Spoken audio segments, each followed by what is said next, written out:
Ahoy there, mateys! This world is getting really weird lately, so let's go to Mars. In this game, we play rival corporations trying to make Mars habitable for everyday scallywags such as ourselves. And it's a real fixer-upper, colder than the depths of the ocean and just as hard to breathe in.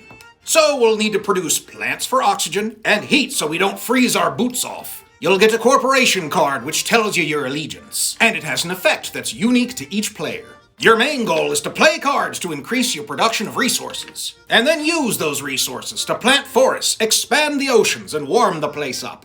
Each round, players pick a card representing one of the 5 phases, placing it atop the last one if this isn't the first turn. Then flip them over, take the old ones back, and mark your choices. Start at the top and work your way down through all the chosen phases. And only the chosen phases. Finishing up each before moving on to the next one. Phase 1 is the development phase, and it's mostly about spending your mega credits, which is Martian corporate speak for money.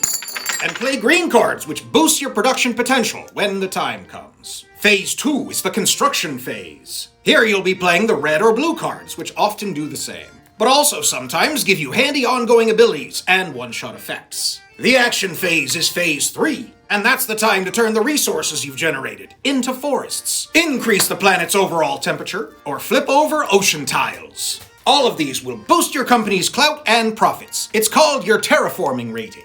Yeah, not that catchy.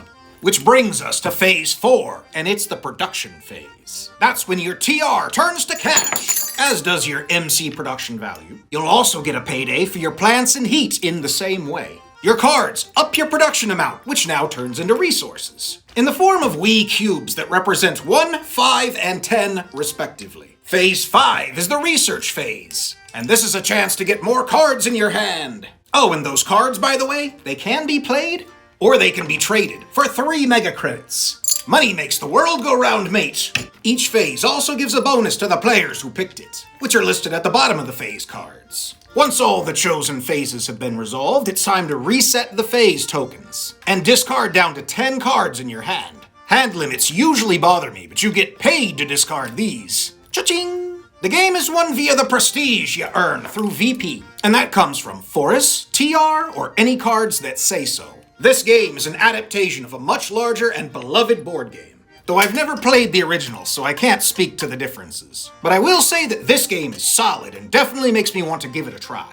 Anyway, that's our quick overview. If you fancy a great game that plays well solo or with a group, I definitely recommend trying it out. Thanks for watching, mate, and I'll see ya on Mars. Better start packing.